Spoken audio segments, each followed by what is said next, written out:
So we are good to go. Mr. Burley, you're up first if you're okay to start. Yes, I am. Started. Okay. I have several things to mention. The last thing is just the usual reminder, so I'm not going to go into that. I don't have any updates on that. The first thing is last month I submitted capital improvements plan projects to each committee, and this committee had one that's typically under its auspices every year, and that's the comprehensive plan update, which we include in the capital plan because it meets the definition, even though it's kind of a it's not a solid necessary thing. We've already developed it, but the idea is to keep it moving, and we can use it, as you know, because it keeps us with a high ranking for Sustainable Pennsylvania, Sustainable Pittsburgh, as well as for grants that we periodically do. So from that point of view, it's a positive. In any case, this is the estimate we put together. You see in that little chart under 1A there, total of $8,000 over 5 years spent on it. That's just an estimate, of course. This committee is supposed to consider that and then decide whether or not you want to refer it to Finance Committee. I have a comment. I think we adopted this plan now almost 5 years ago. And I was thinking it might be worthwhile to circulate just the goals statements from all of the different parts of the plan as a survey and ask people if they feel a need to adjust or change any of those goal statements that we've adopted, because we've been using them as our operational guide for a while now. I don't know that we need to redo the complete comprehensive plan at this point, but a survey checkpoint might be worth looking into this year. And I think that costs, if we mail it to everybody, I think the estimated last time we did that, it was $5,000. Great idea, Patty. Yeah, Okay. so we can talk about, when and whether we do that. But it might be worth having a look at that, just maybe in the middle of the year. Okay, so, but that's still, I need to know whether the committee wants to refer that line item to Finance Committee as it is, or make changes. Yeah. The reason why we show numbers in every year is because theoretically the idea is that every year you're implementing some part of the comprehensive plan, or reviewing it, or maintaining it, or having planning commission do that, or getting a consultant for them, or whatever. So that's the reason for it. And that survey could be one of the things you use the money for, assuming council endorses that. Okay. Does So anybody have any? I would recommend we move it forward. I agree. Okay. All right, Mr. Lawrence, you okay with that too? I thought he was on. Yeah, he was. Okay, well, that's 2 out of 3 at least, so I'll Yeah, we're put good. that. Okay, I'll put that on as forwarded to the the Finance Committee rather. Item B, I want to refer you to the 4th bullet point I have on here first before I talk about either one of these. These are just 2 tentative plans that I'm aware of. I thought you should be informed about, but I wanted to make sure, especially since there's some new members of council, that you're careful in what you discuss with any development really, but in particular with the conditional use, which one of them may be. If you recall, any of you who were in the borough back in 2006, when we had progressive insurance looking at similar land, there was a big controversy, and there was also a major hearing on it. And residents didn't understand why council members would not comment on it in advance of the hearing. The reason is that if you do that, you're telling each side that you've already made a decision without going through the hearing. And that means that you could be asked to recuse yourself from that. If enough members have to be recused, then it goes to the courts, and Forest Hills has nothing to say about it. So I don't put this on here for discussion. I put it on here to make sure you're aware of what's coming up and to let you know what the possibilities are And also to make sure that you understand that you have to be very careful who you talk to it with, and talking about it with other members of council or the public or whatever in advance, should either one of them come about.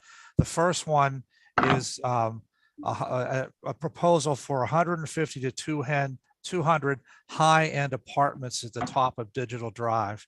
And I assume everybody knows where I'm talking about, but just in case, I'll share the screen real quick. Here's Digital Drive. That part of it is in Wilkinsburg. And these are the office buildings down below along Ardmore. And then right here where the arrow is the property we're talking about. It's essentially an empty lot. And this was the same lot that Progressive was interested in. It comes again at the top of Digital Drive. There is also that cell tower up there, but that tower is in Wilkinsburg, not in Forest Hills. So that's the property we're talking about. Dave Naylor did get a proposal on that, a preliminary proposal. It's an S2 district, which means that any kind of development up there like apartments, according to our ordinance, has to be a conditional use, which means you would have a hearing as council members, assuming it went through the normal process, planning commission, zoning, hearing board if necessary, and then you folks. So that's one thing, one reason why you have to be very careful about what you say about that proposal. It's again, still just a proposal. The second thing just came recently, and that was Drew's. Apparently the owner contacted Dave Naylor, claims he's having a lot of trouble making a go of it because of the pandemic. He had just bought the place just before the pandemic. And then of course that kind of killed things for a lot of restaurants. And now he's facing the problem with Ardmore Boulevard.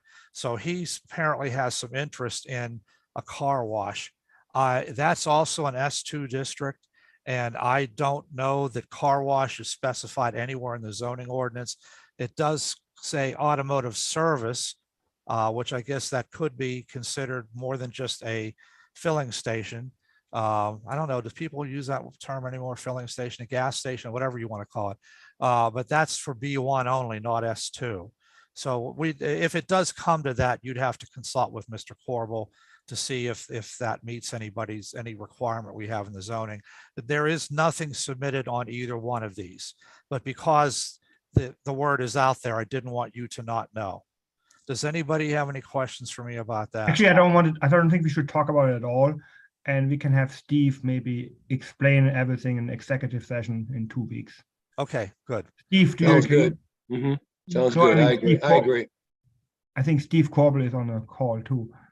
Yeah, Do you he agree, Steve? apparently on phone. I'll rename him. Okay, so that's fine. When we get something in, we'll let you know. The last item I have, just to let you know, the zoning hearing board, you recently moved somebody up from alternate into the third position. Well, third, one of the three. And that leaves us with only one alternate. We have space for 3 total. Now that may or may not be a problem, but zoning has had a couple of issues it's been dealing with, as you may know. And because of that, having alternates helps. For example, if one of the regular members can't make it, an alternate can fill in throughout the whole process. So we do have one. I just wanted to mention that to you though. And if you have anybody you know out there who may be interested in zoning hearing board, that's something we could fill, the alternate positions. Alternates do participate by attending the meeting, listening. They may even possibly ask questions if the solicitor said it's okay. That's the zoning hearing board solicitor, which is Witherell and Associates. But in any case, I just want to make sure you're aware of that. If you don't have any questions for me though, I don't have anything else to add. And I'm done. Okay, thanks, Steve. Don, are you ready to say something to us? So I am, yeah, just a couple short, do the pruning and the removal of the dead elms along the boulevard from Fillmore up to Braddock Road. And the ones that are also lifting the sidewalk. So I just want to let you folks know what's going on there, should you see their truck. Last month, I issued 7 citations with the magistrate and sent out 13 violation letters. So That's all I really have tonight, unless anybody has something for me. Okay, thanks, Don. Okay. Okay, committee business report. I just wanted to say, Angelo and I have been talking about the future application of signs for the kids and senior citizens in the borough. We're trying to align the borders and plan on how we're going to put up the necessary signs to make Forest Hills safer for pedestrians, kids, and senior citizens. So Angelo has volunteered, and I volunteered to put our heads together to try to see if we can't come up with a strategy to put some signs in places where there are none. And this is an objective that we feel is very necessary. And we've been talking about it, and pretty soon we're going to have an action plan. So that's the end of my report. Angelo, did you want to say anything? No, I think you said it all. Thank you. Okay. So Then that's it for we're planning. done. That's it Done. for planning and zoning. Yeah, we're done. Okay, so my next committee that I have up here is finance. And if you're okay, Ms. DeMarco, I'm ready to start. Yes, please. Okay, I have several financial issues to deal with. I'll try to be brief because I put notes on here that you can read. I won't try to go into all of them. The first one, every September, the actuary calculates our MMO, which is the minimum municipal obligation, which is the amount needed to fund pension plans for the new year, in this case, 2023. And as you can see, I did attach to your agenda the 3 MMOs that came, but I summarized them on the chart that's on your agenda. I don't know if you need me to show it to you or not. Well, you know what, maybe I'll just put it Thank up. you. That would probably help people. I mean, I have Um, mine, but I think people would, the okay. summary part anyway. Whoops, that's There right, it is. yeah.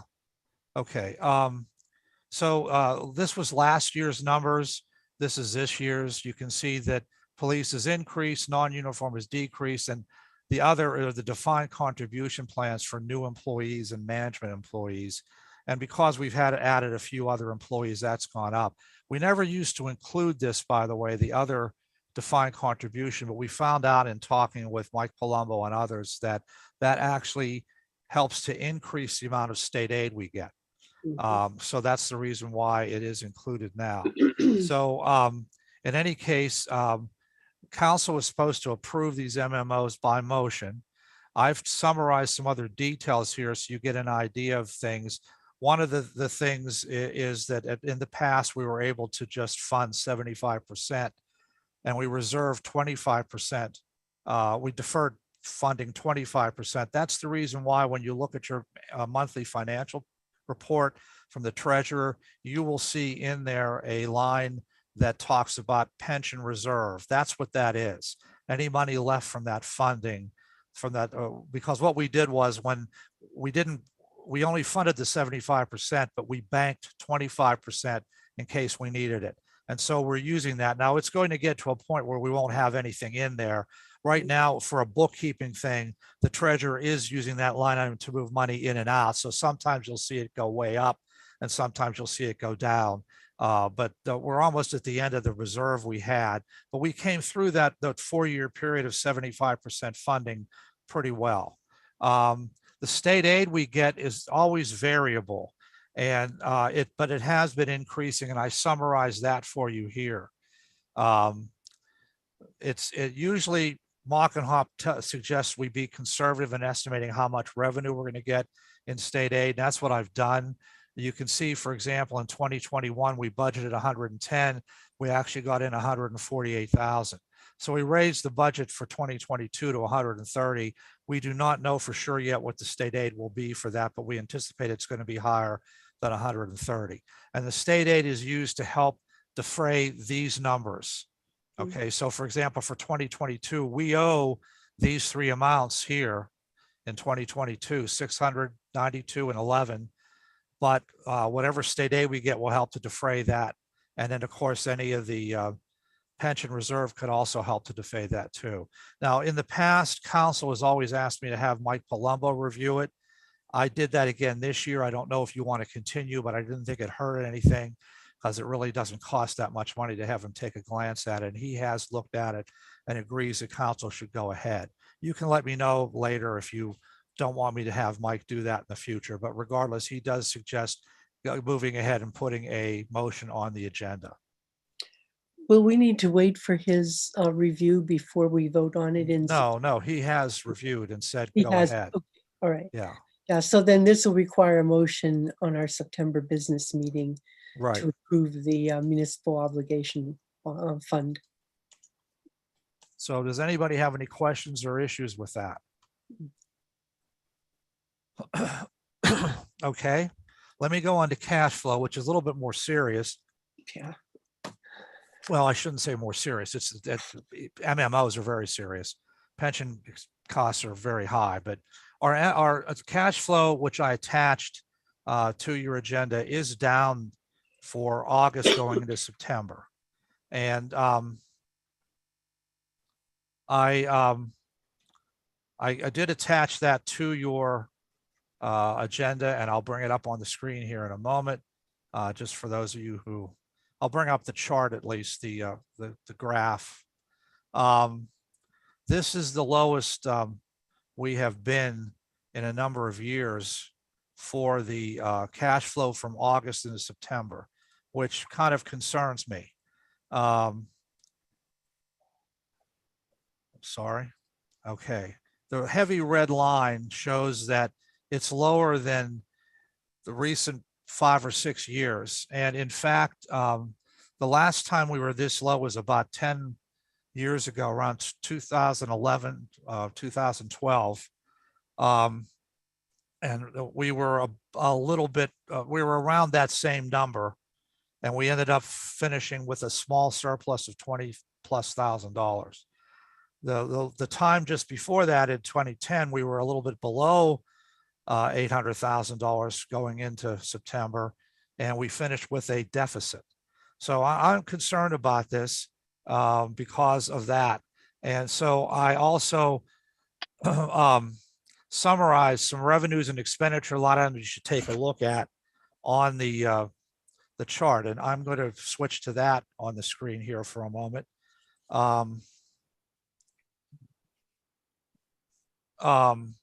I summarized revenue and expenditure numbers here, just to give you an idea where some of the major categories stand. And I want to point out this one here, because people always ask me for an example of budget problems. Real estate lien cost. This is one reason why it's always difficult trying to budget. Real estate lien cost was budgeted $20,000 based on prior years. To date, we've only received $967.42. That's not unusual with these kind of costs. Real estate prior years, real estate lien costs, deed transfers, you just don't know how much is going to happen from year to year. And that's one area where we're down. We also have several expenditure areas where we're up.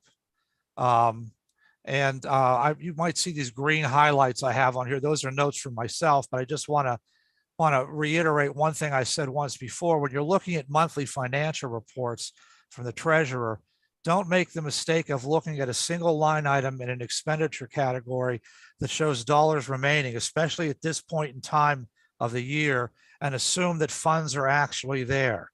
Because if you remember, again, the budget is a plan. It's not a guarantee. So each individual line item in there is a plan.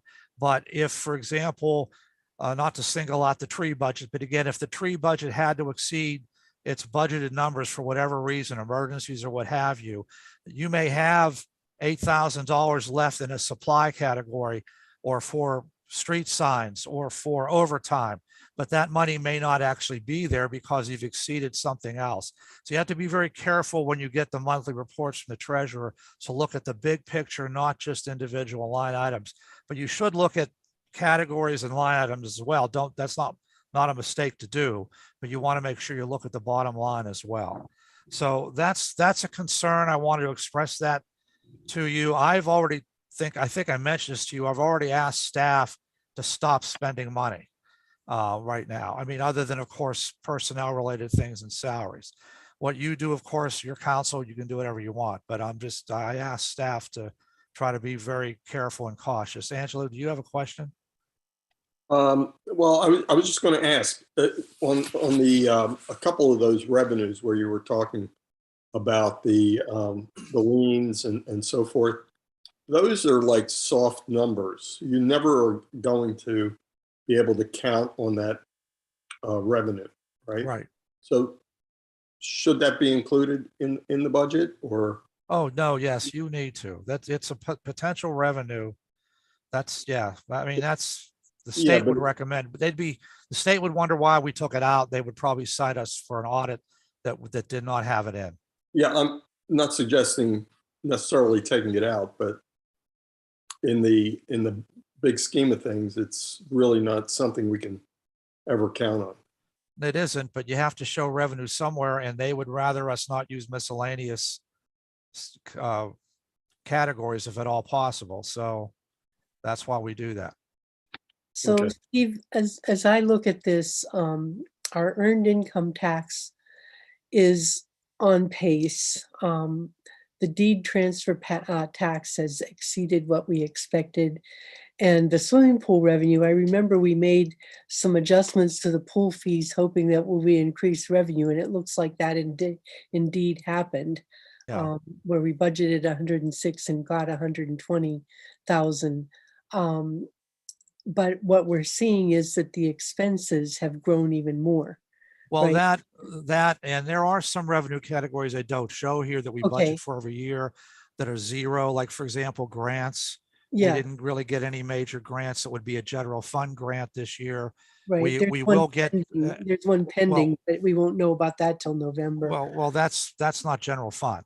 The other things, oh, what was I going to say now?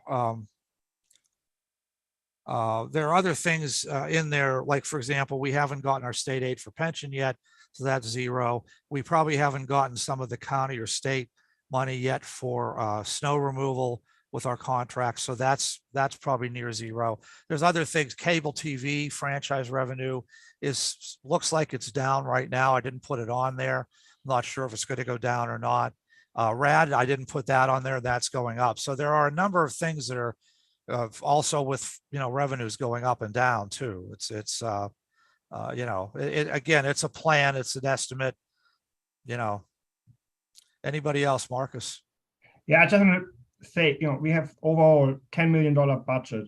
So up and down is normal. And Yes, if we are deficit sounds like really bad. If we're like $20,000 in the minus, we have enough reserves to cover that. So we do. I mean, we have to watch our spending, but it shouldn't be like a concern, like you said. I mean, that's what it is. It's planning. Like you said, lots of our incoming revenue are late and stuff. I mean, we keep an eye on it, but it shouldn't be a big concern per se. No, but it's a place where you should be cautious, and you should Yes, look I at agree. warnings. You should look at warnings like that and say, okay, we may want to see what happens after September. No, How is I cash totally there? agree with that. I just Yeah. disagree with concern. I mean, concern could be a big concern or a small concern. We have to keep an eye on it. I agree with that.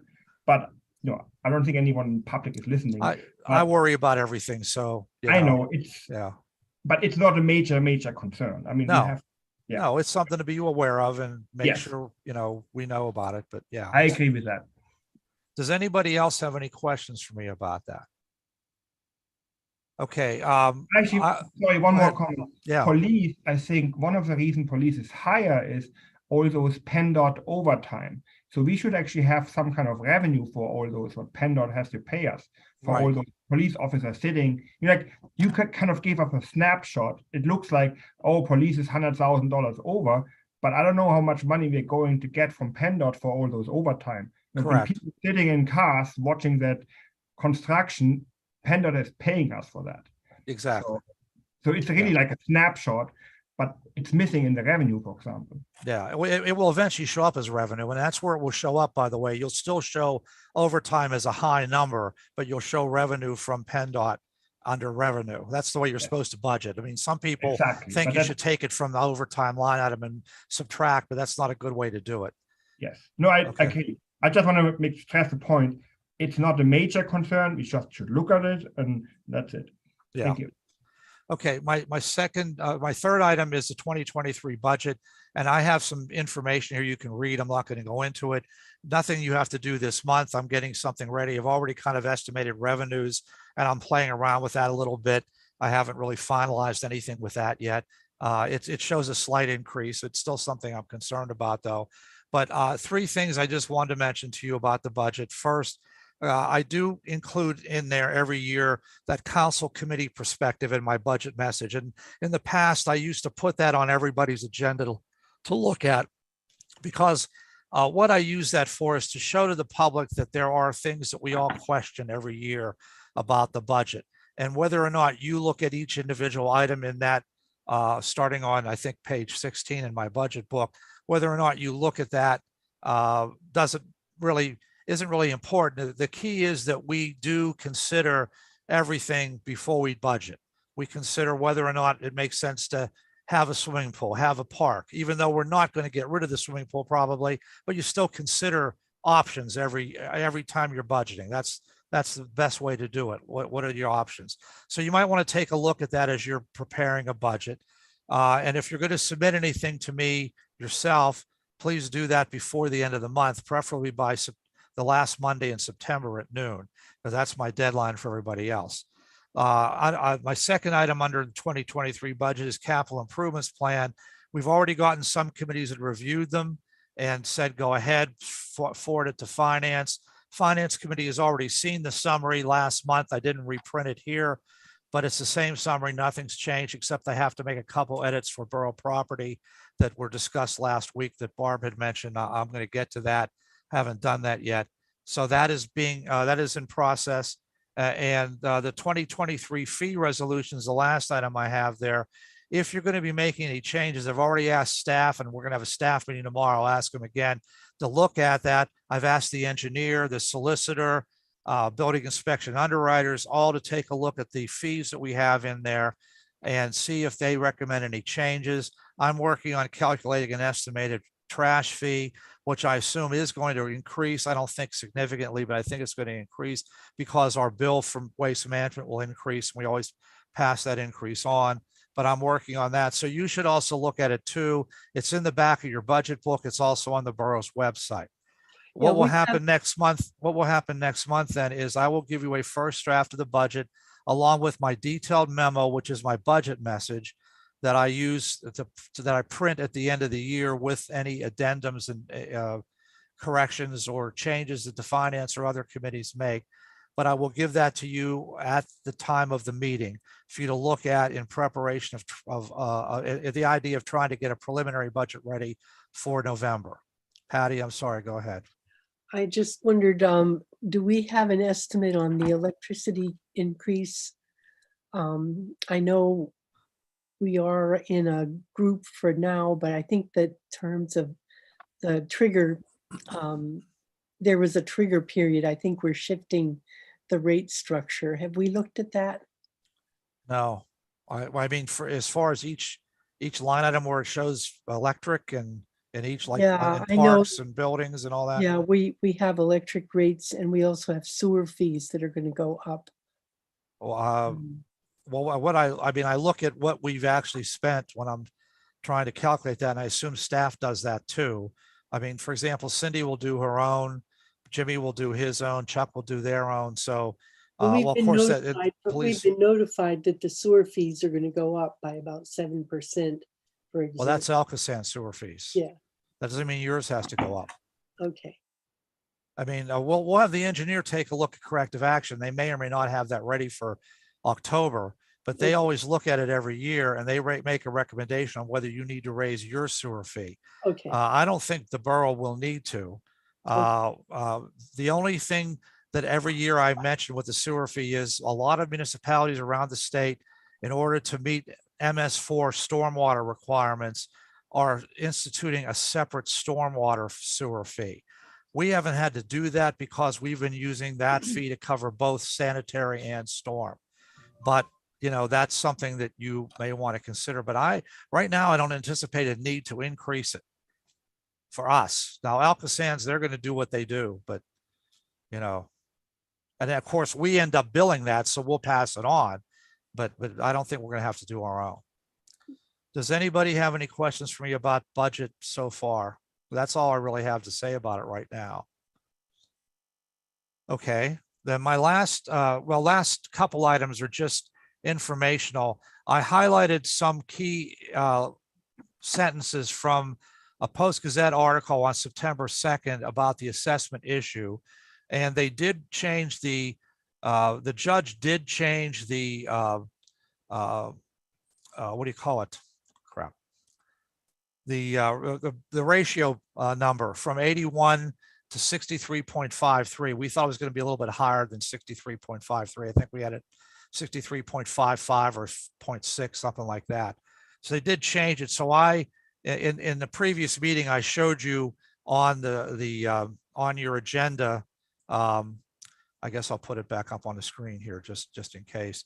I showed you on the agenda what the impact of that was here based on $100,000 home, what that would mean in taxes, an $81,000 home, $63,000 home, what that would mean in taxes to us.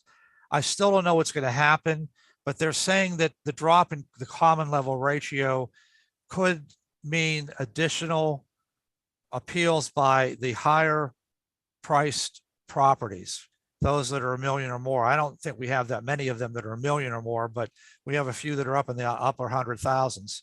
And those folks could decide to appeal because the ratio will be lower significantly for them, and they might. But there's still no way of predicting anything. And the article did imply that somebody, probably the Pittsburgh School District, is going to appeal the judge's decision. So I don't know when a decision is going to be made, but just, that's where things stand, and you can read the rest of that on your own. Anybody have any questions for me on that? Okay, then a bond issue spending, I'm not going to repeat this in detail. Somebody had asked last week about spending on some of the trucks and stuff. So I just put back on here again the same summary I had given you last time of how much money is in the bond issue, how much we're spending on trucks, and how much should be left for the rec lodge. And again, that comes to, if you look at it, about $229,000 should be left for spending for the rec lodge from the bond issue. The only thing I would say about that I didn't say last month is that you should, before you spend ARPA money, other than on the sewer, before you spend ARPA money, you should spend down bond money, because you're supposed to spend 85% of that within the first 3 years. And about the middle of next year will be the end of the first 3 years. So we have spent some of that, but you're going to want to spend some more. So the rec lodge money should start with bond issue spending first, and then you can, start using the ARPA money. Oh, I don't have didn't any. realize that. Thank you, Mr. Morris. You're welcome. I mean, I don't have anything else to say about that. Go ahead. Comment on that? Yeah. I mean, we already agreed the bond money goes for the rec, for the Westinghouse rec. The bond money goes first, then the ARPA money, and then whatever, if we sell the senior rec, goes in there too. And capital improvement, if we ever need to, hopefully we don't, would go last. Right. And the next item I have is just the summary again of ARPA. It's the same thing I repeated last month. I'm not going to repeat it again, but just, you already said you were going to use it on two things, the rec lodge and the sewer regionalization project. The only thing about bond is we do have a couple of trucks outstanding, if you remember, that we had to back order. So the spending won't happen on those right away. We probably need to reserve some of that money, however you want to do it, but you shouldn't hesitate though in using some of that money for the rec lodge. I would start on it, as we need to. So does anybody have any questions for me? I don't have anything else under my report. No, I think we're good. I was pleased to see that our estimates on the fee for attendance at the pool to make the adjustment downward in order to generate more attendance. I think that actually worked. And I'm really glad about that, because it was quite a gamble at the time. I think we should keep it in that in that mode to try to encourage more people to participate. Okay, does anyone else have any other questions or issues for the good of the order? For finance? Okay, thank you, Mr. Morris. You're welcome. That concludes this committee meeting. Okay, I just need a few seconds and I will move to committee of the whole. I just wanted to write that one thing down here on finance. Yeah, and the pool fees, by the way, take another look at them in the fee resolution. Make sure you don't want to make any changes there or adjustments up or down, but that's fine. I'm okay with committee of the whole if you're okay, Mr. Erbaldinger. I'm good. The first item I have, I had this as a note on finance, but I didn't talk about it. There'd been suggestion last month about moving the committee date in November because I'm going to be away for the second committee meeting. I talked to a couple people, and for me, it would be better, and we've done this in the past, if we move one of the committee meetings in November into the tail end of October. So I talked with Mr. Erbaldinger. I think he talked with Mr. Corbel about it as well. I don't know if anybody else had discussed this or not, but we could put it on Thursday, October 27th. Now that contrasts with a planning commission meeting, but that's by Zoom, and so is ours. I don't think that would be a problem necessarily unless you see it that way. For example, Thursday, October 27th would be the first committee night, and then the second committee night would be the one that's already scheduled November 1st. And that way that gives me enough time too to get some stuff together before I leave at the end of that week and not have to do it the night before I'm leaving. I was concerned when somebody suggested moving it to the night before I'm leaving. I have like a 9-hour drive the next day. I really don't want to be playing around at 8 or 9 or 10 o'clock or whatever it is on Thursday night and, doing that. So that's the reason for that. Does anybody have any problems with that or any issues about moving the November meetings that way? Seems to make sense. Okay, I will confirm that with you all by an email, and once I'm sure, I will also advertise the change sometime in October. I won't rush to do that. Item B, I was talking with Ms. Sullivan about this, and I wanted to remind you about this now because of the way you structured her appointment. Her appointment runs through the end of next year, which means I assume that for the local election next year, somebody will run as tax collector to fulfill the final 2 years at least of that tax collector term. Maybe it would be even 4 years. I'm not sure, but Mr. Corbel can discuss that. But regardless, anytime you have a election for a tax collector, the local tax collection law that the Pennsylvania legislature put into effect years ago says that you have to set their compensation, costs, expenses, et cetera, via I believe an ordinance in advance of registration for the primary election. I'm not sure what the exact date would be, but I think last time we had to do it by the February meeting. So I wanted to mention that to you now for two reasons. One, I'm assuming Ms. Sullivan isn't continuing at the end of next year.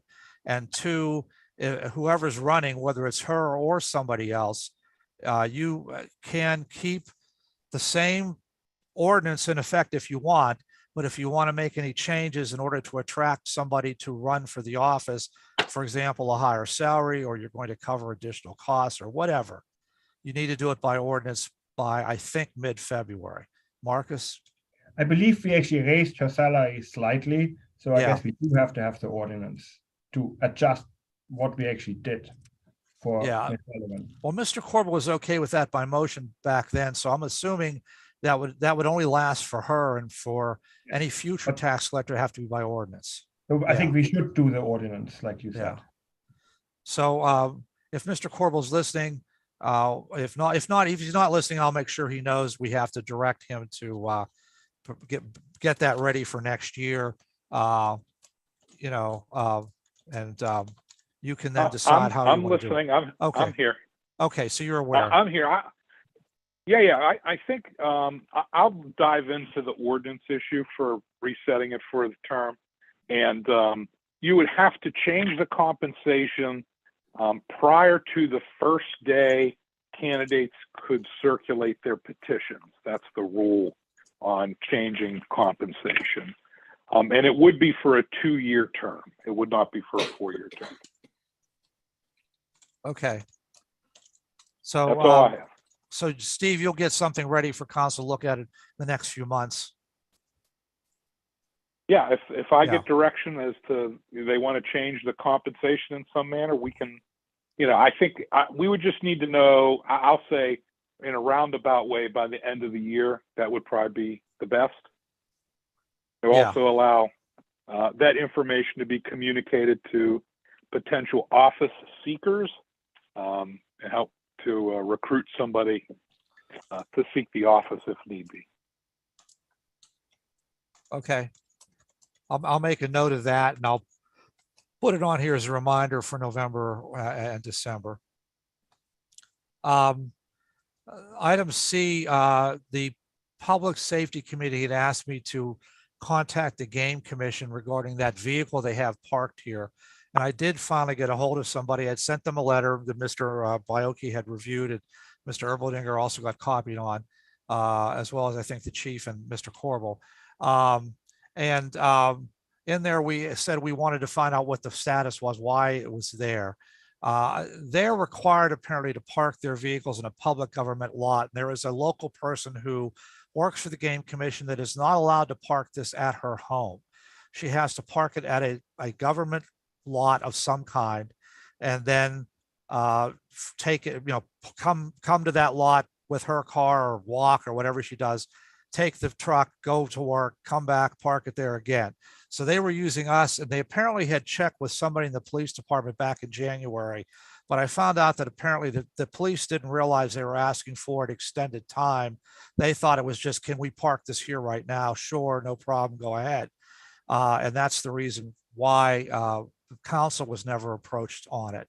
So they asked me if you would consider allowing them to still use the thing, the lot somewhere. I suggested when I talked to the gentleman that I bring it up tonight, and I would suggest to council that if nothing else, if you were okay with it, we could just give them a designated area so they're not constantly moving it or putting into police parking area or employee parking area or right up against the building where our residents come. They were keeping it back. If you were okay with that, I would suggest that to them and then we would try to work it out. So I don't know if you have any thoughts on that tonight, want to consider it longer term. I have some idea. We could also direct them to park at the other side, where the Westinghouse Lodge is. I mean, that lot, way bigger, would be more out of the way and wouldn't matter to us. It's the same thing, it's a government lot. True. It's not urgent, but it may be a suggestion to get them out of the way. I agree. The only thing I would add is in the future, I think any kind of request like that, rather than go to the police, that should have definitely have gone through your office, Mr. Morris. Yeah, I agree. That's one reason why I questioned it when I saw it was continuously there. And I'd actually asked Chuck about this about a month or two ago. And then when I saw it still there, I thought I better bring it up with you folks to let you know. Well, I'll if you're okay with that, the Rec Lodge lot would certainly qualify. And that would be out of the way. The only problem, of course, would be the farmer's market. We need to make sure it's at a space where it's not in the way of the farmer's market. So I would assume that would have to be toward the Barkley Road side rather than the Greensburg Pike side, correct? Yeah. Yeah. Okay. So I'll see what I'll talk to the gentleman. Does it it's not a problem for you folks if I don't put it in writing. I just discuss it by phone. Is that okay? Yes. Okay, and I'll see if we can work something out. If it ends up better at the borough building, I will make sure we designate a certain space for it and tell them to do it there all the time. Three Rivers Wet Weather just sent me their monthly update, and the main thing is you can go online to see their sewer rate survey from other municipalities like ours that have a separate sewer fee. If you want to do that, the way to do that is explained in this. I'm not going to go into it any more than that. Our fees are fairly comparable. We're probably about in the middle. but you can take a look at it anyway. My last item, I had mentioned this to Mr. Baoki and Mr. Erbaldinger, but I thought I'd mention it to all of you. I'm going to the ICMA conference, which is a big conference in Columbus, Ohio this year. It's a big conference, actually internationally, and it has a lot of vendors. I know we brought up a lot of different things at different times about different things you were looking at, like, vehicles and how we monitor them, et cetera. I'm going to talk to the GIS, the ESRI people, ESRI, that do the ArcView software that we have, about what other packages are available for us on that. But also, if there's any other information, I've also asked staff about this, and Jimmy's asked me a couple of people to talk to. If you have any ideas of a vendor, even though you don't know who's going to be there, if there's a particular type of vendor you might want me to talk to, if you let me know by Friday morning, I'd appreciate it. If you do want to see the vendors list, I can send that out to you. It's not that big a deal. I don't know if you'd recognize all of them anyway, but there are probably, I would say, a good 300 or 100 vendors at least that are there from across the country. So I just wanted to mention that to you. If you have anything of interest, let me know. I don't have anything else to report other than that. Thank you. Next, we have solicitors report. Steve, are you ready?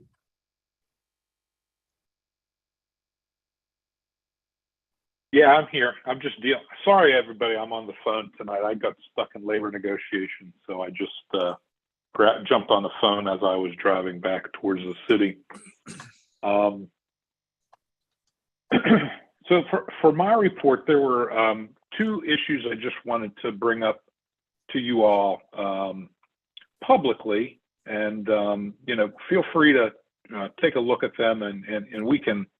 I certainly can answer questions tonight, but we can also talk about them in greater detail in executive session if you have any specific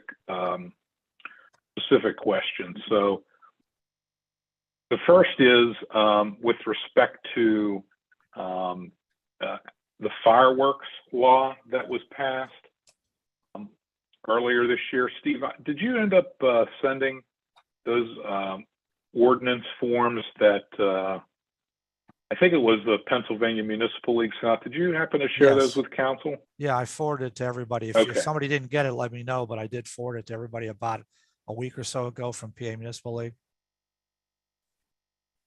So basically, with this legal change, folks, you have the option. You basically have three options, and these are for what they're calling consumer fireworks, not display fireworks. Fireworks that you would typically have at a 4th of July event or Community Day event. Those aren't covered, but it's the commercial fireworks that you can buy at Phantom Fireworks out in Monroeville or wherever that is on 30, that folks can set off in their yard, and some of them are pretty elaborate, and they do go in the air and can be noisy. So the Pennsylvania Municipal League drafted three ordinances. One which would ban consumer fireworks in your community. Another that would permit them in your community, but require individuals that were going to set them off to obtain a permit, they would have to agree that they are going to comply with the law by filling out the permit. The most important requirement is that they can't use the fireworks, light them, set them off in some manner within 150 feet of a structure or a vehicle. So I think if you think of some of the neighborhoods in Forest Hills, there probably aren't many areas within the neighborhood that you could do that. And then thirdly, they have one that basically bans the fireworks except for what they call, quote, special occasions.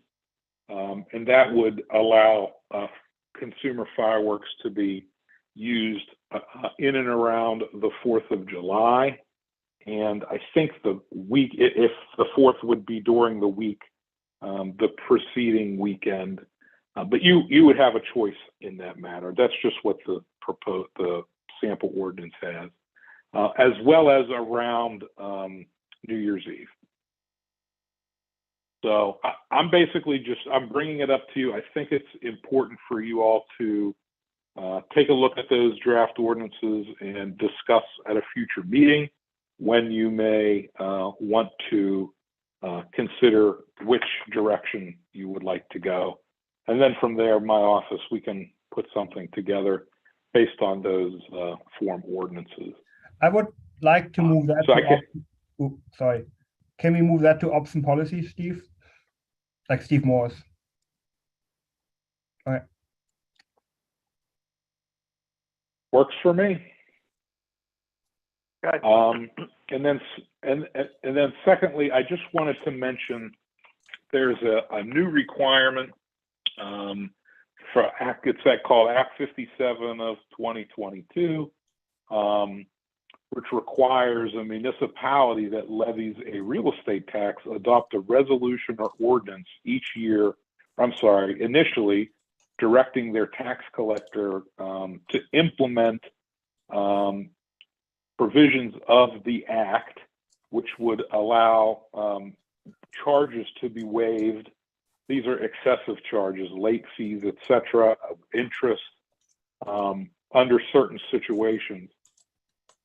And the qualifying event or the situation that we're talking about here is if there was an issue with transfer of ownership of a property and the new property owner may not have received notification with respect to their tax bill. You know, oftentimes those things are taken care of in a closing scenario, but sometimes if folks are not using a closing company or are, you know, exchanging deeds and money in not that formal manner, sometimes notices can go to the previous property owner or somewhere else. And so the council has from October 10th, when the act takes effect, to January 9th to adopt a resolution implementing the act if you so choose. I do have a sample ordinance that I believe PSET sent out. Steve, I don't know if you got that, but I can, if Steve doesn't have it, I can forward it over to Steve and he can send it to all of you. Yeah, I didn't see one, Steve. Okay, I will forward it over to you for sure. And Marcus, you probably want to kick this to another committee, maybe ops as well. Yeah, I agree. Okay. And that's all I have tonight.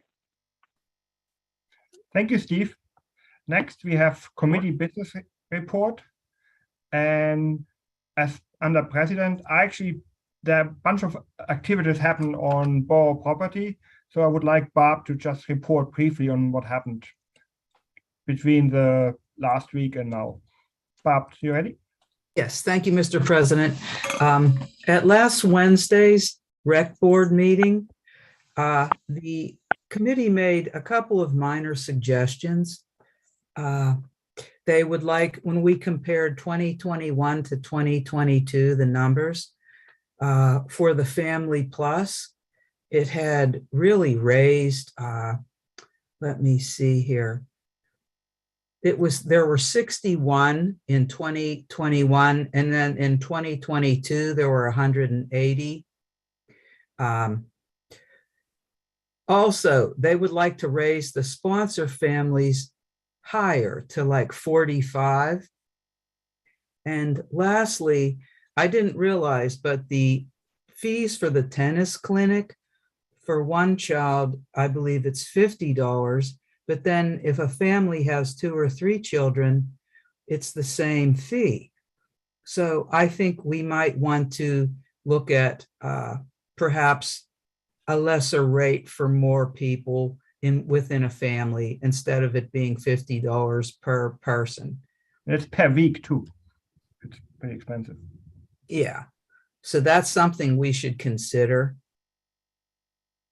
And also, does anyone have any comments with that first? Actually, I would like to briefly go more detail on that Family Plus.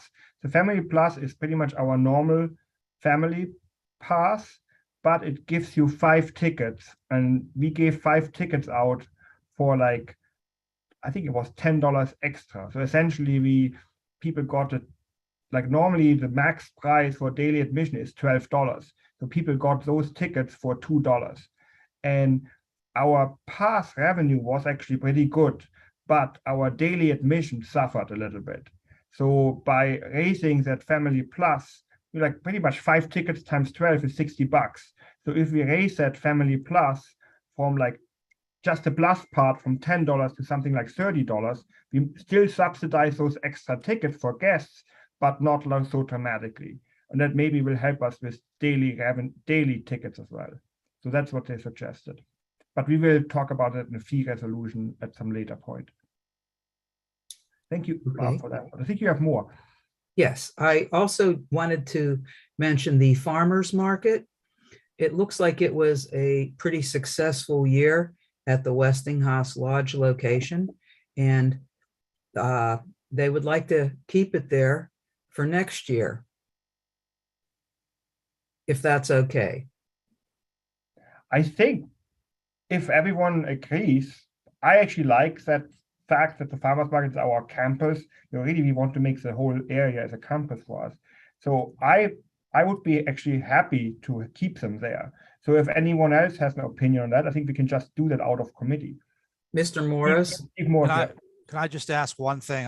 It's Yeah. up to you what you do, but I would ask somebody to talk to Cindy only because I don't know how it affects rentals on Friday for her. And part of, I guess someone could talk about this. Part of her compensation comes from commissions. So I would just suggest, because I know with the pandemic, she took a big hit. And I shouldn't maybe go into it any more than that, but I would like somebody to just talk to Cindy about that, because it may hurt her if it is an issue. And if it's not an issue, fine, no big deal. I actually was pretty heavily involved with her, like doing parking and stuff. And I think she thought it was an issue and some people complained, but I don't think it was a big issue after all. So, but yes, I think I would like to decide this under committee, and I will be happy to tell Cindy myself if we have to. Yeah, I'd really like to support this idea myself. I think it's a great idea. Anyone else? I agree. I think it's been a good improvement to have it there. I think it's easier for people to get in and out. It's easier for the vendors to get in and out, and it's a lot safer for all concerned because the traffic flow is a little more manageable in that space than going in and out of Cascade. And, I know some of the people who can walk to it from down there are feeling a little bit left out, but the flivver works and, Okay, so that's what we're going to do. And Steve, I will give Cindy a call tomorrow to keep her updated. Right. And then I think you have one more thing, Bob. The architect meeting. Oh, yes, I'm so sorry. Today, I met along with Mr. Morris, the architect, and we went over the Borough Building and the Westinghouse Lodge for some suggestions on improvements. And we walked the whole area around the lodge, and we talked about some of our future plans and how they would fit in with the band shell and other considerations we're having for the Westinghouse Lodge, as well as the Borough Building. Does anyone have any questions? You're asking him, first of all, he's exactly the same architect who did our Borough Building. I think he did a great job on that. But I think you're asking him for a formal proposal to present to us, huh? Yes. Yeah, I think it's good. Any questions to Bob before we move on? Just, Mr. Morris? yeah, just, do we, Barb, I don't know if we need to talk about other architects or not. I don't know if we should really talk about that in public right now, but maybe you and I should talk about other architects, I guess. I don't know how else to say it.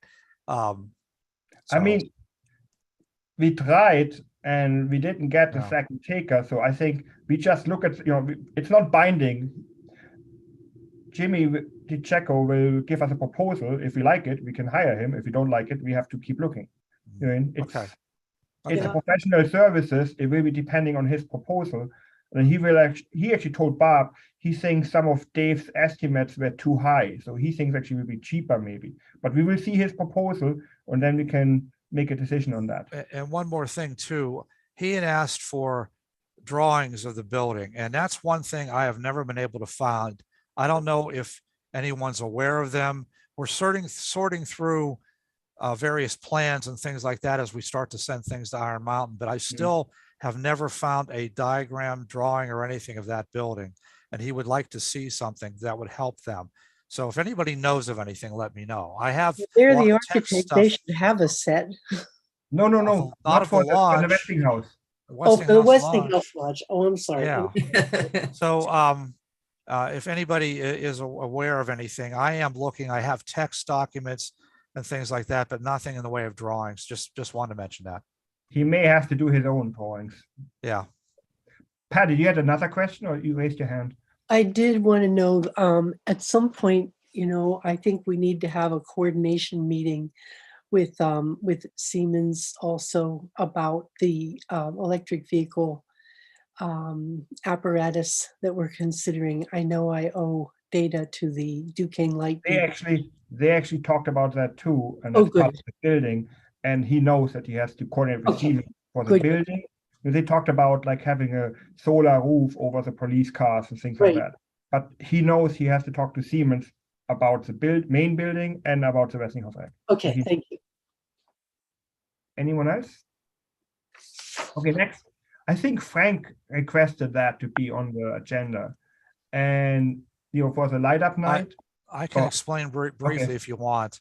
Well, two things that we're still considering whether or not to hold the hayride, although we probably are, and whether or not to have a light up night, although I think they want to, again, because we're not sure of COVID. But Chuck's working on the hayride. The light up the hills issue, Frank was interested in securing a tree, and he'd asked Annette to look at two different things. One, getting a tree that we could keep year after year, an artificial tree. And you see the pricing there that Annette was able to get. Or the alternative was to cut a real tree down like we did 2 years ago and get one there. And I told him I couldn't just, if we're going to spend $11,000 on a artificial tree, I couldn't just say, yes, go ahead, take it from capital improvements, would have to go to council to do that. His thinking again was it would last a while, you know, and it probably would make up for buying a real tree every year at those prices. So he asked me, he was supposed to bring that up. I'm principally against, I think forest hills and artificial tree, I don't think it matches our image. And the costs are a lot. Like, I don't know how long the artificial tree lasts, but you know, they get banked around a lot by putting them up and down. So to get like $300 a year back, it would be like for 10,000, that would be like 30 years. There's no way. I don't think it makes financially sense, and it doesn't make sense in general. So I'm personally against it. I think we should go to the Bertovich farm and get a $300 tree.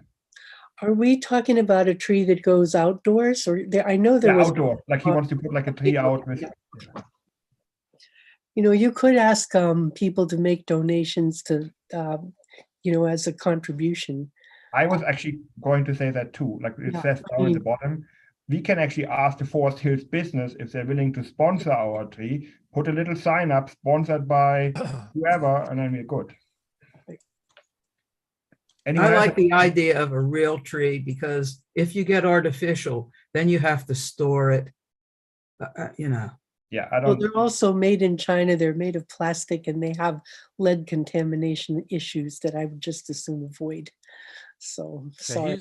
And if we're supporting a local nursery, then they regenerate the trees. He's also working on a date for that, as well as for the light up contest that they've been doing the last few years. I don't think we've set a firm date yet. There was one in November just before the light up night for the city, and there was one in early December, I think the first Friday or Saturday of December, but I don't remember if those dates are set yet for that. Hayride is the 8th of November, assuming it goes. So, Steve, are you going to tell Frank or should I do it? I'm happy to do yeah, it. I'll email him and let him know. It's up to you though. If you need to talk to him, Marcus, you tell me. No, I'm fine. Okay. But we should try to actively, I like the idea having like a little sign, whoever Forest Hills business wants to sponsor a tree to do Okay. that. Just a minor correction. I believe the hayride was for October the 8th. What did I say? November. You said November. Oh, yeah, I'm sorry. Yeah, October. Yeah, thank you. Actually, before I guess we can do that next. We have a brief talk from David DiGioia. David, Sorry did if I butchered your name, but Steve, can you put him on to the? Yes. Great. I'm making him a panelist. while he's doing that, just by way of introduction, we had a grant for sidewalk assessment, and Steve's firm has done that, and this is the report of his findings and where we go next. So Dave? Do you need access to the computer, to the screen, Dave? Yeah, if I have that, that'd be great. Okay. Thank you All for right, you joining should us. be able to share. You should be able to share a screen now. All right. There we go. Okay. Can everybody see that? Yeah. So thanks for having me here tonight. I just want to give a quick update. We have completed or in the process of completing basically a sidewalk inventory that has been funded by a Walkworks grant. This is kind of our third grant that we've worked with the borough on.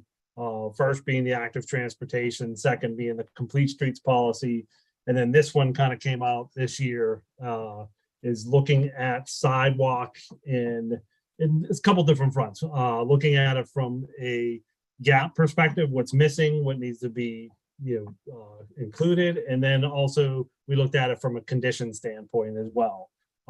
So with the grant money, we really wanted to go out and do data collection and get as much information as we can to kind of develop an inventory of what we have for sidewalk within the borough. So I'll just do this quick presentation, and then ultimately what we really did is, to keep it simple right now, is we developed a Google Earth of all our information. So I'll get the next steps. We like to take this to the next step after we kind of do this. So what we did is we did a Google research on this. We did some very little field work, Obviously, you got a lot going on in the borough with Route 30 and Armour Boulevard and all the construction. There's been other areas improved, but what we tried to do at this point is at least get an idea of what's out there and what conditions they are. And you can see we kind of went through and looked at these different categories.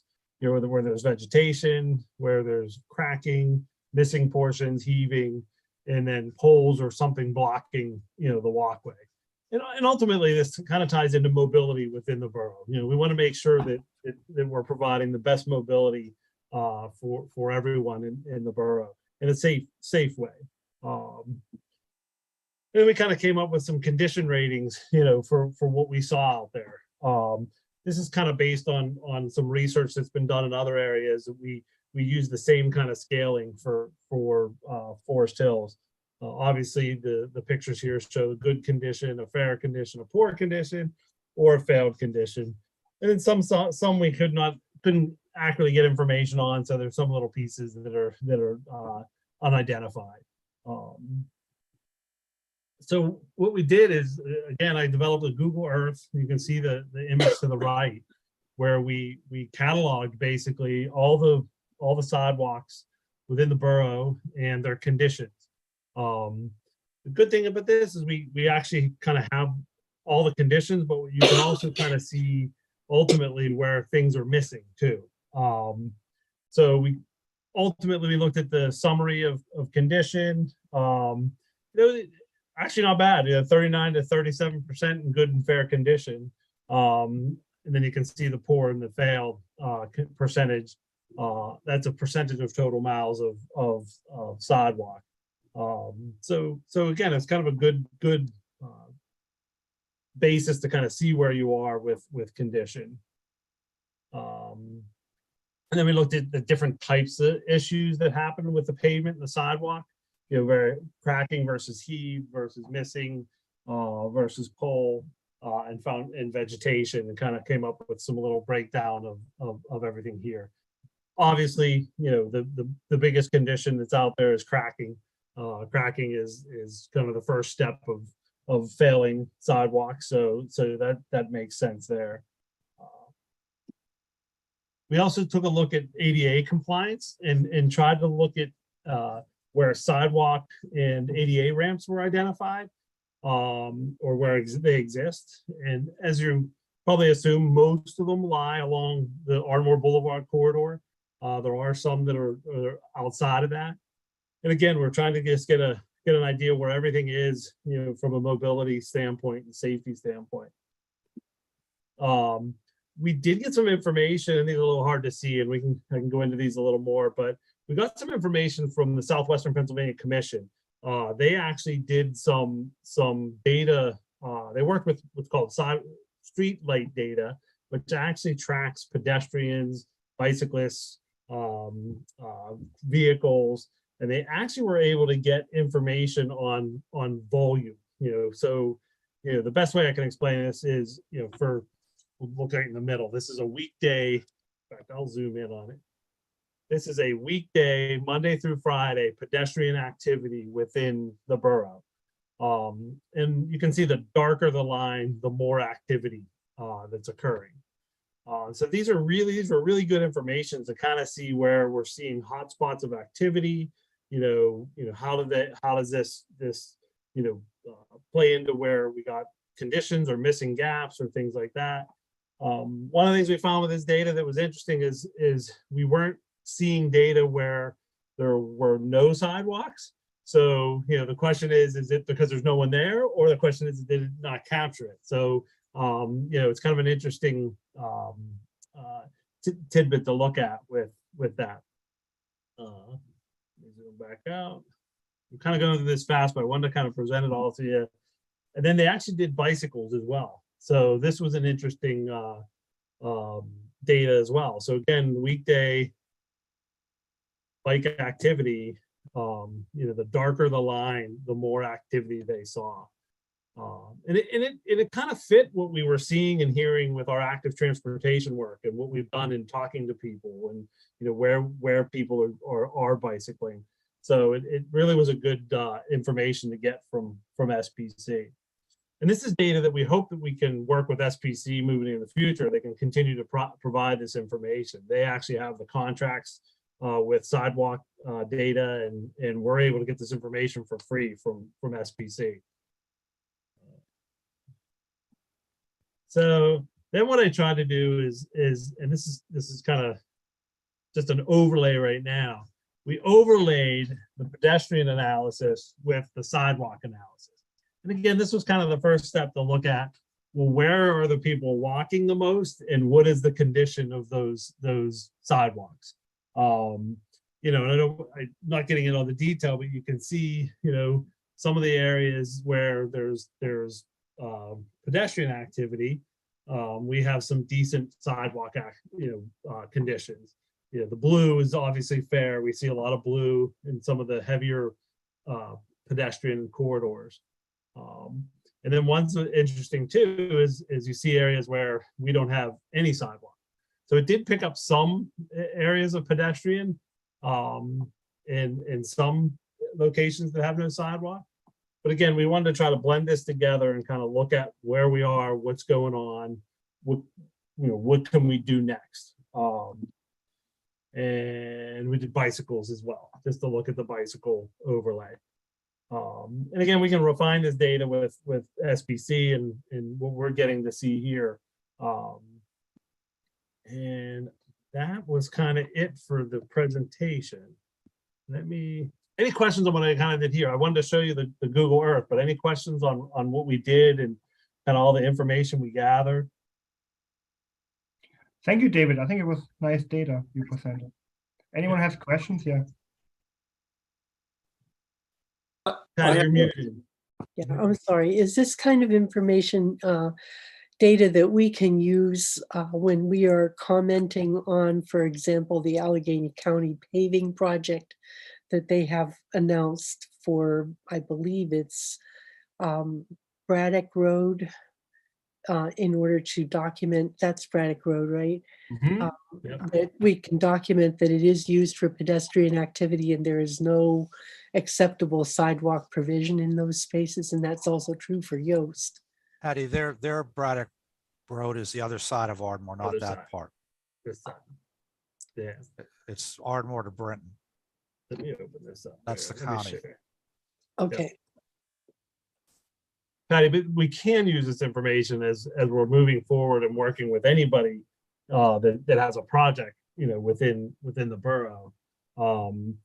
Sidewalk is one of those issues, again, with the county and PennDOT that when we get involved with them, it's who's going to pay for it, how is it going to be done, but it can be done. And I do think that's kind of our next steps, is looking at, when it comes to sidewalks, there's a process that we need to talk with Public Works and everyone on how they're doing their repairs, and maybe we can program a little better on what needs to be fixed, or use the data to do that. And then on the other side is looking at where do we have missing gaps, and how can we develop a program that allows the borough and the residents to develop new sidewalk connections within the borough. Be that cost sharing programs, or there's multiple different types of sidewalk programs that you can look to try to do. So that's part of that side of it. This, what I'm showing you here, is Google Earth, and again, we layered everything in here. If I turned everything on, you can kind of see we got all the data that we collected is in here. So we do have some good information that we collected, that we can share or utilize for analysis. And then Steve, you mentioned GIS. Do you have GIS? Do you guys have a GIS system in place for? We have ArcView. ArcView, okay. But it's old in that, as I mentioned to council a couple of years ago, the current engineer has not been able to upload the latest files into my ArcView any longer. So I'm about 5 or 6 years behind, and I need to get that rectified. Yeah, maybe we can talk offline on another thing too. There's McMahon, we have some GIS capabilities as well. We also, there was a software we had, I don't know if you heard of it, it was Tracer, but we can talk about that later. I don't know if that's an option here, but there are some things we can kind of help out with the borough on the GIS side. The reason I say that is a lot of this data could go into GIS if we needed to. The reason why we use ArcView is because that's what they've been using with Alcoasam. We're required under the consent decree to have it, and so everyone's using ArcView. So to make it easy to share, that's what we've been using. Sure. Do you have, basically, like David, like Patty kind of said, I think we will use your data mainly for outside fund. If we find outside funding to pay for, we can't force our residents to fix everything with a sidewalk. Right. But do we have any other questions? Because I would like to move on. No. Fine. Thank you, David. You're welcome. Next, we have permanent closure of Median or Ardmore at Fillmore. And I talked to Chuck and Angelo, and that kind of happened after public safety. And basically now is a great time to actually move that forward, because residents are used to it. They now know exactly what they have to do. And that Fillmore is kind of a strange intersection. I don't understand how people even, when it's open, they try to do a left-hand turn. So they have to cross 2 lanes of Ardmore, and it's pretty busy. So I would suggest that we just ask PennDOT, hey, PennDOT, what do you think if we close that median?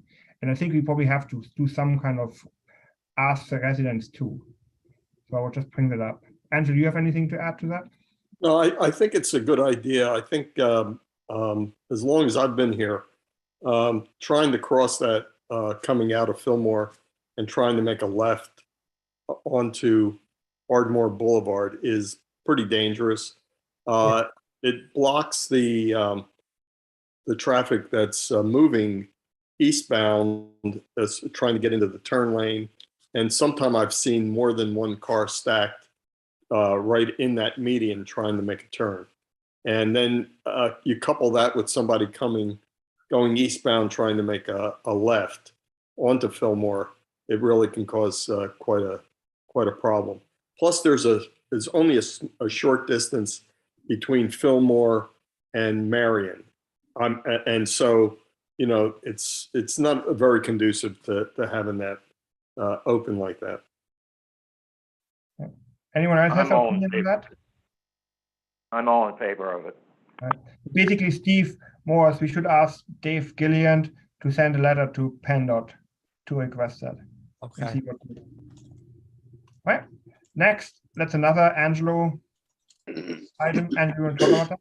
Yes, there was an incident at that location at Sherwood Road and Newport Road, and there was an accident that occurred there. And in looking at the intersection, the one stop sign is about 25 feet before the intersection, and that stop sign should be moved forward toward the intersection. And in addition, I was recommending that we paint the stop lines on the road at all points where there's a stop sign. So on the three roads where they meet, have stop lines painted there, and also the word stop painted on the road as well. I think that's people are stopping at that stop sign 25 feet back and then proceeding through instead of rolling up and making sure that the intersection is clear. There are some other intersections that could also benefit from a review as well, but this one has come to the surface right now. Anyone else has an opinion on that? Okay, there I would suggest we have Steve Morris ask Chuck for his opinion and Dave Gilliland, because sometimes, I don't think for that case, but sometimes you have to do a traffic study or something like that. So I don't think it's a case for that, but I still would like to ask Dave. So we should get input from Chuck and from Dave Gilliland, and if both of them agree, we can just move ahead with that, I think. Okay. Thank you. Next, we have pickleball courts. I know we talked about it on Borough Property, but Barb did some more digging and she found that survey, and the survey was saying 53% actually prefer to have pickleball courts rather than having mixed. I talked to some people, we talked about it at rec board meeting, and basically how we wanted to do it would be a safety issue. But typically when you have a basketball court and you have people right next to it, you would have to have a fence. Like our idea was to have a pickleball court on one side of the basketball court and then another one on the other side. So you have, my own daughter got hit by a basketball in a gym.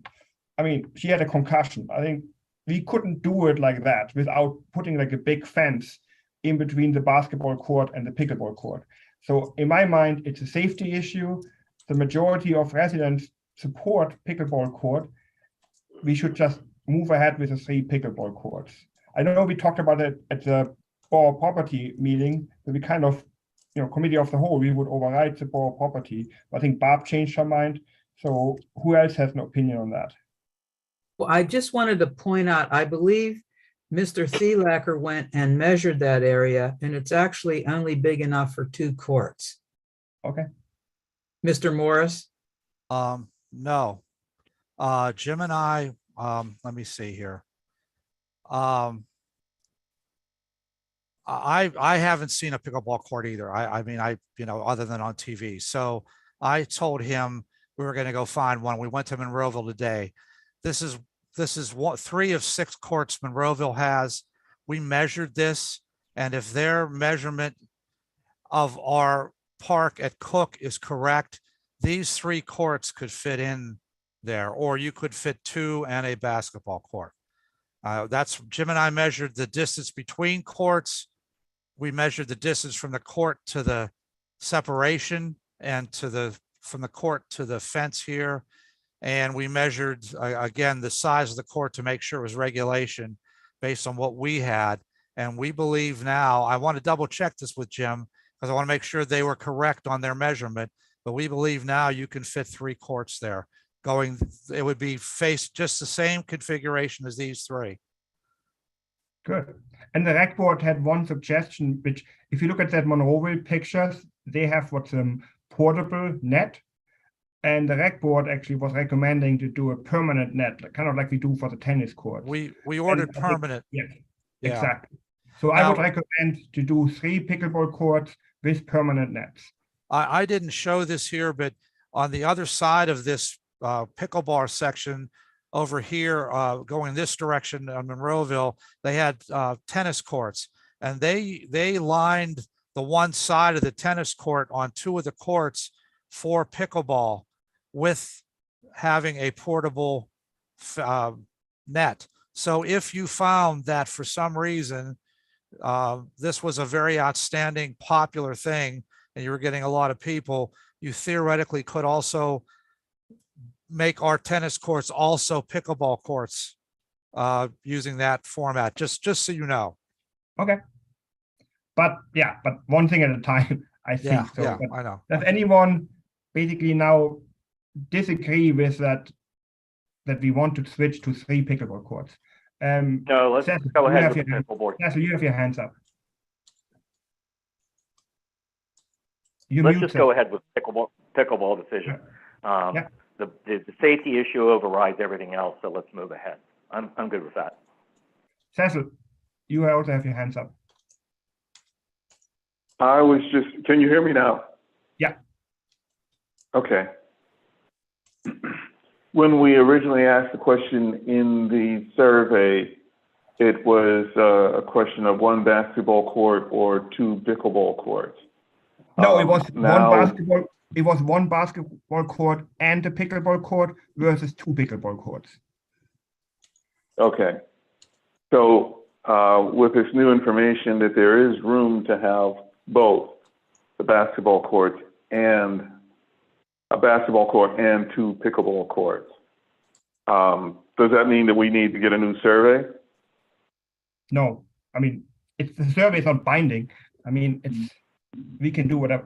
It's kind of the spirit of the survey. You know, like now we will have 3 pickleball courts rather than 2 pickleball courts and 1 basketball court. So it's kind of still in the spirit of the survey, but it's not binding to us. It's just a recommendation. But Granted. most pickleball courts I have seen, they have 3, like we have our 3 tennis, because that actually helps if you want to do like a tournament. Let's say we want to have a pickleball club. It would facilitate those kind of events if you have 3 courts next to each other. Do we have any pickleball courts in the borough so far? No, it would be our first. And it seems So- like it's very popular.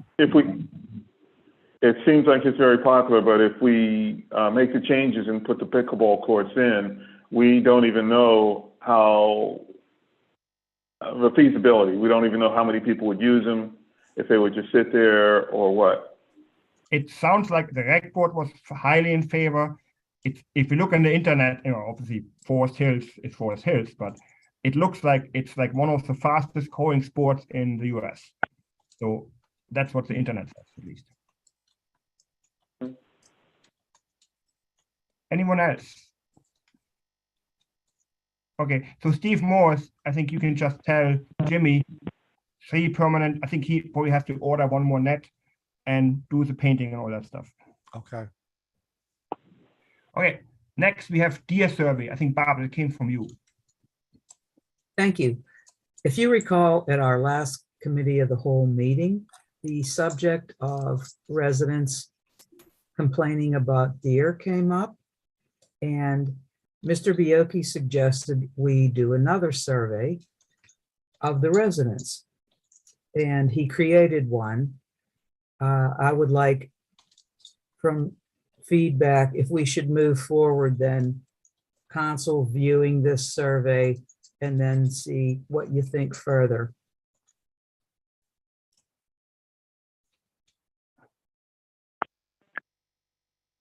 I'm okay with the survey, but who else has an opinion on that? I've read the survey and talked to Angelo about it, and I'd say let's move forward with it. I don't see there's any harm in doing it, and I think it's time to at least broach the subject with the residents.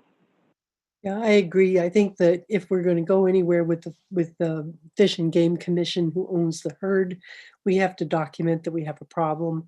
And I think doing a survey is the most efficient way to do that. I think asking residents to send pictures might be helpful. I've taken some of my yard. I think we have a problem and we need to document it and get people's opinions down on paper so that we can move forward. Now, would we have that on, would that be in the Tree City Times, on the borough website, Savvy Citizen? Where should we put the survey? Savvy Citizen, probably. Well, the survey is going to be on the website. You can reference the survey from Savvy Citizen. You can put a link in Tree City Times.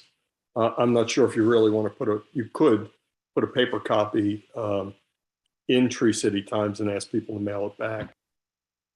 So those are some of the options.